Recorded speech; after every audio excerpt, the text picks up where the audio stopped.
Today's video is sponsored by War Thunder. Bloodborne, my beloved. I always feel at home amidst the horrors of Gehrman. Even if it's landlocked in the Sony ecosystem at a sandpaper rough 30 FPS, I'll gladly slip and slide through the choppiness into bloody bliss, right into the heart of today's ranking. Do recall, it's one of a veteran's perspective, looking to hunt with every advantage available. That puts Cleric Beast in an awkward spot.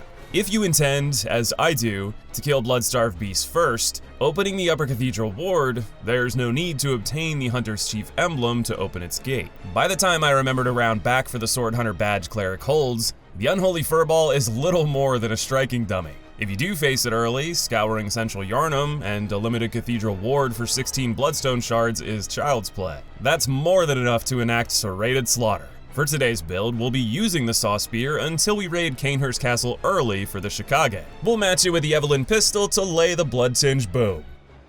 The Witches of Hemwick get blown up no matter what you bring to the table. Walk around and blindly R1 spam until they die. There's a minute risk that the ghouls wandering around stop sleeping on the job, or one of the witches freezes you and gouges your eyes out. But unless you're also snoozing, you'll easily recover from any unlikely danger. With guaranteed spawn points for the witches, the right level of damage and backstab looping can kill each before they even get a teleport off. Failing that, chunking the majority of their HP effortlessly in one cycle is free. When you're barely harder than a boss that doesn't get to play the game, that's saying something. The Blue Goobers waddle their way a paper cut above, only getting credit for how hard the mastermind hits, not that he'll get the chance. He identifies himself by keeping a distance from his minions, allowing you to call them patiently. Afterward, pummel him with your best damage, backstep to avoid the transformation AoE, then quickly finish the job. Respawning mobs theoretically pose a threat, but that's hardly a bother when packing heat, a mere taste of what the Evelyn has to offer. Bear witness to the pistol's true power against Amygdala. One bone marrow blast for a stun, fist it with heavy skill investment, then finish the job with basic bullets. I realize this is very Bloodtinge specific. For melee, you can hover the tail to bait a leap, knowing the head will land in its stead, offering an easy smack to stagger for the same result. There's more room for error than the hags or goobers, but not by much. Here's where things get controversial. Britas, Daughter of the Cosmos, can be extremely challenging for melee builds. Yes, you can stagger her limbs into headshots for tremendous damage, but it is harder to maintain control. With Bloodtinge, Britas gives you all the heads you could ask for. Rocketing bone ash bullets into her noggin obliterates any ounce of danger. A few more bullets and a reverse colonoscopy are all it takes to cook the Cosmos Kid. She's enough reason to consider a well-rounded build with Bloodtinge or Arcane every playthrough, turning a would-be spicy encounter into a benign round of Duck Hunt. No game boasts more firepower than today's sponsor, War Thunder, the most comprehensive vehicle combat game of all time. Available now for free on PC, consoles, and mobile devices. You'll take the helm of over a century worth of tanks, planes, helicopters, and ships. The 2,500 plus options are painstakingly detailed with pristine realism and sound design, showcased through exhilarating combat. War Thunder's innovative vehicle damage model breaks simple hitboxes into intricate components, such as engines, fuel tanks, weapons, and crew, all susceptible to damage and eventual breakdown at the behest of armor, shells, and missiles with realistic behavior, put on full display courtesy of the X-Ray view, where you can see precise breakdowns of shell penetration, affected components, and the source of you or your opponent's downfall. All of this and more is now available on iOS and Android, making the battlefield more mobile than ever. Sign up for free to play War Thunder today on PC, PlayStation, Xbox, and mobile devices via my link in the description and pinned comment. For a limited time, my link grants access to the massive bonus pack on PC and consoles for new and returning players who haven't played in 6 months. You'll receive the exclusive Vehicle Decorator Eagle of Valor, 100,000 Silver Lions, 7 days of premium account. Dark Beast Parl is proof Bloodtinge can't solve all your problems. Unfortunately for the nimble camera beast, its limbs are as frail as the Great One's skulls. One good smack with even a mid-game build and you can juggle its limbs for a permanent stun lock. Packing a fully upgraded Shikage makes that defeat all the quicker. At least it requires more positioning effort than spamming R2 from afar, and executing the initial knockdown amidst plummeting frames is plenty dizzying. Marigo's Wet Nurse does her best to make your head spin with her rotating moves. The failure of these whirling windups lies in how easily they're evaded. Simply gorilla glue yourself to her backside and she's helpless. From here, it's as much of a striking dummy as Cleric Beast. At least she resets positioning to force engagements and boasts hefty damage to punish mistakes. That, and if she manages to enter her miss phase, you're treated to a clown car of clones slicing and dicing. Even though that is mitigated simply by running in circles. Difficulty in theory doesn't matter when I consistently give her a one-sided spanking every time I slay the nightmare. Do I actually say Vicar Amelia? Do I say Vicar Amelia? Again? Do I actually pronounce it correctly? For once in my life? Vicar Amelia? Is that right? That doesn't sound right. Vicar just sounds better, man.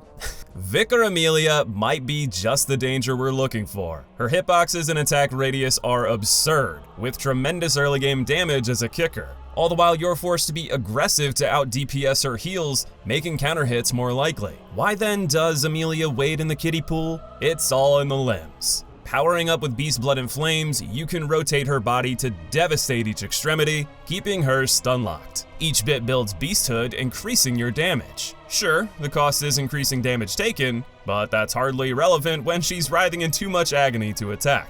This technique is viable with a base weapon, and made all the easier by hunting down enough Twin Bloodstone Shards in Cathedral Ward, Hemwick Charnel Lane, and Hybergen Jail for a +6 upgrade. While I give credit to the deliberate positioning, attack pacing, and scarce resources required to pull this off, I can never unsee doing laps around a helpless Amelia. Bloodstarved Beast is equally impotent if you're packing pungent cocktails. Offer Face Flap some Beast Booze and he'll happily lap it up while you build explosive power. Merely offer a refill when the first poison buff occurs, and that'll carry you all the way to the end. Once again, this is possible with no upgrades, made all the easier with diligent exploration. Like Amelia, it requires valuable resources, but is arguably easier to execute. In my eyes, it gets a razor-thin edge for restricting access to Greater Cathedral Ward's Twin Bloodstone Shards, as well as an actual possibility, as small as it may be, to get slashed in the corner. You know the bottom half of the list is getting trounced when Living Failures makes their debut at 13. The overgrown goobers use their lanky limbs and magic balls to apply more consistent pressure, backed by a DLC-scaled damage punch worth fearing. With Blood Tinge on the brain, it dawned on me I'd never tried parrying those blows. What a game changer! Their pressure evaporated the instant this became shooting goobers in a barrel. The parry window is extremely generous, on top of riposte providing lengthy iframes for cheeky evasion. With high skill investment, a single parry fried each failure. What was once a mild threat in numbers melted into a lackadaisical parry farm. At least their Meteor Dance got the last laugh, showing off the theoretical threat they possess. Father Gascoigne's danger is grounded more in reality. I'm used to speedruns where you bum rush him within minutes of character creation with base stats, no upgrades, and a few Molotovs. Having the time to prance around Central Yharnam for enough Bloodstone Shards to reach a +3 weapon slammed the scales in my favor. He's as susceptible to parry farms as the failures. Utilizing knowledge of his phase timing, you can loop riposte with guaranteed follow-ups to delay his axe extension. He was unable to pull it off until he neared his beastly transformation, allowing me to delete his dwindling HP, avoiding it entirely. His only pressure these days is the blunderbuss. A little patience goes a long way to avoid counter hits from it, preventing highly scaled counter damage. Using gravestones to break his line of sight helps, though you need to dip in and out to execute the aforementioned riposte. A little bit of scaling, mild skill expression and parry timing, and a lot of experience resetting speedruns helped me invalidate the good father.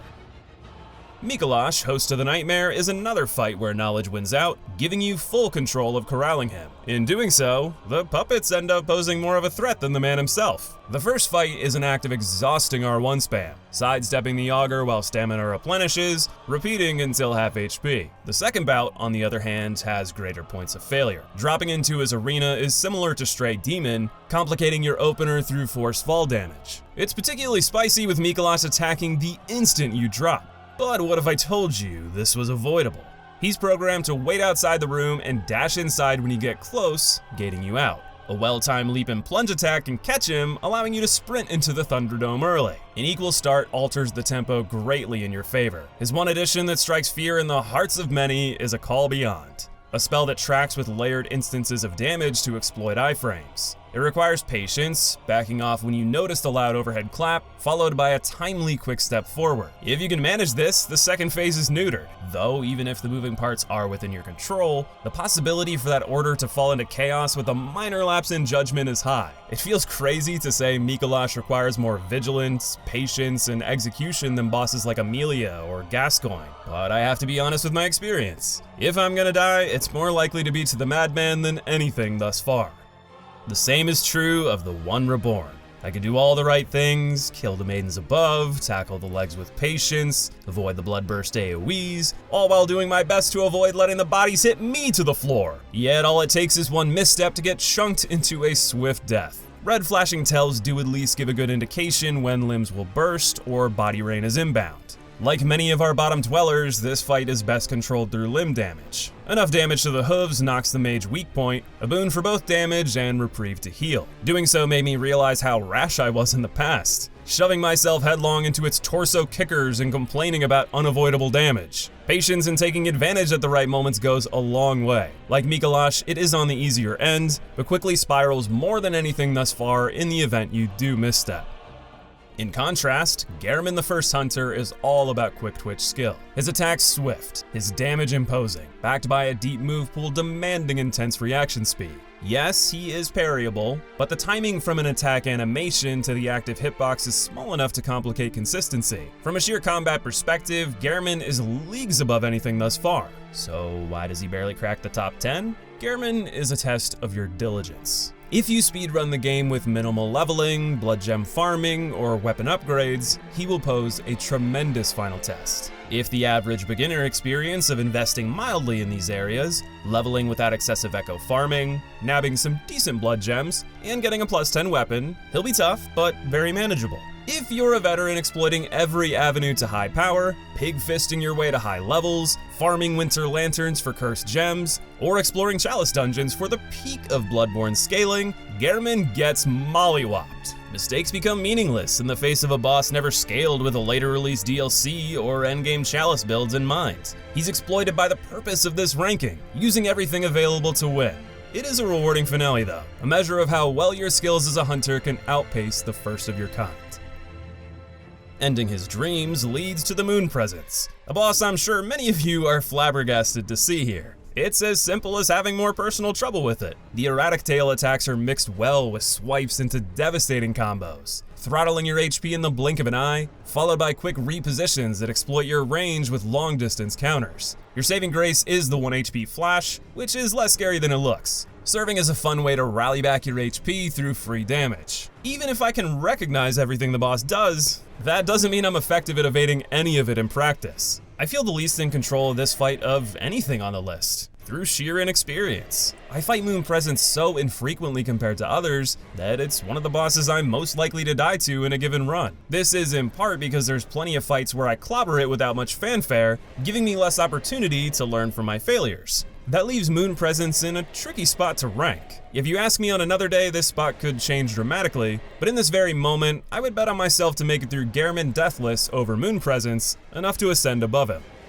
Rom the Vacuous Spider is the antithesis of Bloodborne's high-octane combat. The game rewards the player for taking aggressive openings and rallying through mistakes, making calculated gambles that accelerate your victory. This magic potato circumvents this by hiding behind 33 spiders designed to exploit counter damage. Evading one is punished by a dozen others scoring double damage if they attack at the same time. This forces you to play painfully slow, taking only seemingly guaranteed openings, and even then sometimes a spider suddenly screws you. Rom makes this worse by spraying you with crystals from a distance. Then when you finally rid yourself of its minions, using explosive magic and tantrums to ruin your day up close. It's no wonder Rom is universally reviled by fans. In spite of this nonsense, it is doable with a cool head, even if the likelihood of things going awry is exceedingly high by sheer numbers alone. No boss in the game does that better than the Shadows of Yharnam. a fireball fiend roasting you from a distance, a fire breather singeing you at mid-range, and a swordsman carving you up, taking attention away from the flaming foes. The gravestone in the arena is crucial to divide and conquer. Equally important are knowledge of their individual strengths and weaknesses. The ranged fireball spammer has tissue paper vitality, making it an easy initial target. Yet, due to the parallel and rages, when any of the shadows reaches half HP, you're better off starting with the swordsman, who has by far the most of it. The fire breather is a great final target due to his AI loop. It's programmed to dodge shortly after a light attack, allowing you to chain single attacks together for infinite safe damage. All of this sounds great in theory. In practice, strategic shadow stomping is made difficult by their diverse offensive strengths that complement one another. Taking the swordsman first is wise, but that means dealing with two ranged attackers while tangoing with an already difficult foe. So you consider killing the fireball mage to even the odds. Great, now you have to deal with the two strongest shadows at devastating strength. It's telling that brute forcing my way with a high-end build against a mid-game boss made me struggle, making the stretch from shadows to Rom a force to be reckoned with.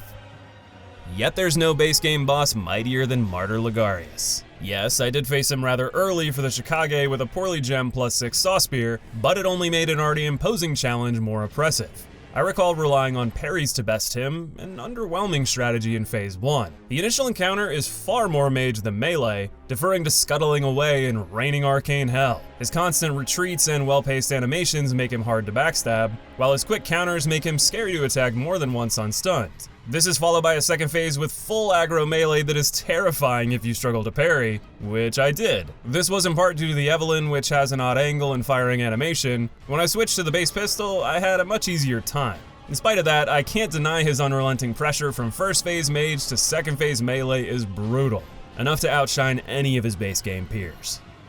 Now we enter the Hunter's Nightmare, a place where the game's hardest bosses by a wide margin lurk, living failures notwithstanding. They open the gate to Lady Maria of the Astral Clocktower. Calling her the beta for Sister Fried should be telling enough. She shares her strengths in fast combos, danger from all ranges, increasingly threatening phases, and tremendous damage. They share similar weaknesses as well, susceptible to riposte via parries for Maria or backstabs for Fried, low poise allowing animation interrupts, and exploitative strafing for huge openings. However, like Gehrman, parrying Maria is no easy feat. Her animations range from fast to light speed, stressing you on timing. Taking counter hits for failure is brutal, particularly in the blood and fire phases where she layers after effects to incinerate HP. Maria's grisly inferno is a sign of how hard the old hunters bring the heat. And no hunter goes harder than Ludwig the Accursed, a more maddened hunter. Addled by the ferocity of his crusade, you face off against the beast born of his rage. Boasting incredible attack radius, potent damage, and blistering speed for his size, Ludwig forces the player to learn exactly where and when to quickstep to maximize damage and avoid a swift end. Limb damage provides an opportunity to control tempo, evading hits to his hind legs, stunning him for increased targeted damage. When he backs off, clever usage of spacing allows you to smash his heads to an even heftier stagger. It is vital to keep forcing these advantages. The error margin is simply too high, the moment-to-moment execution too demanding. This fight embodies Bloodborne's aggressive speed more than any other. If well executed, you're awarded with an easier Phase 2. The bodily injuries inflicted in Phase 1 seem to take their toll, leading to a quick stagger. Afterward, he does a scripted AoE and Magic Slam, which has a long animation you can greed for minimal cost, leading to a second stagger shortly after. It's important to note that if you have poor, slow performance in Phase 1, he will be far harder to knock in Phase 2. Dealing with the speed, range, and damage output of the sword is daunting. The way he mixes up combo speed and targeting on a dime makes consistent evasion a severe challenge. Your performance defines every ounce of difficulty here. A pressure to execute that pushes Ludwig handily into a competitive top 3. Historically, I've hyped up Orphan of Kos almost as much as Nameless King in his heyday. The legend of the placenta shrimp is far more warranted, standing the test of time. He has unparalleled gap closers, lightning fast attack and movement speed, a wide move pool boasting danger at every range, on top of damage to melt you in seconds. Where Orphan falters enough to lose his crown is parry and backstab fishing. I've had enough experience to learn how to exploit certain attacks, like his diving slam, to end in the perfect position for a backstab. If you manage his HP well, you can use parry timing to lessen the duration of the second phase, an important strategy as that phase is where the majority of the difficulty lies. His attacks become far less predictable, with greater range and burst AoEs and lightning shrieks, off-screen leaping slams, hitboxes wider than the ocean backdrop, and less opportunity to parry and backstab without masterful positioning. He remains one of the series' biggest threats, but he's been usurped by the old hunter's heat brought to a furious boil. Lawrence the First Vicar marks an interesting bookend to our list. We started by effortlessly stomping his predecessor, now we see what the true potential of a fully scaled Cleric Beast is. The sheer size allows for the largest hitboxes in the game, matched by obscene range and backbreaking stagger. Spacing that works against many foes is exploited by his advantage, particularly on the ground. If he lands a big attack, chunking more than half your HP, he will read your backsteps and follow up with a devastating slash. The hitbox on this is disgusting. If you want to get out, you need pinpoint timing. So it's better to stay up close, but then his move pool diversifies and your positioning is limited by his lava. Now I thought maybe Bloodtinge would be able to shine here. A shard shot does give you a free riposte, after which you can no longer bring him down. Range damage from there on is not potent enough to make fighting at a distance worth it, because that's Lawrence's strength. This forces you in close, where he brutalizes you through lengthy combos with tight dodge windows and insane counter damage. So he punishes you at a distance. He punishes you up close. His oppressive design makes me scream inside louder than his headache-inducing shrieks. It does not matter what I bring to the table. Bloodtinge, arcane, strength, and skill. I lack the latter with any approach I take. Lawrence is the first vicar of my demise, one that never seems to relent no matter how many times I best Bloodborne. Nonetheless, it's a journey well worth undertaking. Where Dark Souls 2 shines in the playthrough and Dark Souls 3 boasts high-quality bosses, Bloodborne seizes both to remain a masterpiece I will always enjoy. Maybe someday I'll trek back into the Chalice dungeons and rank those bosses again. There's a surprising number of unique encounters within. Next time we'll be revisiting Ashina, including the Gauntlet updates against the Inner Trio. I want to thank you for watching today, and thanks again to War Thunder for sponsoring today's video. Follow my link in the description to sign up for free and get access on PC and consoles to the premium exclusive Vehicle Decorator Eagle of Valor, 100,000 Silver Lions, and 7 days of premium account. See you all next time in Ashina.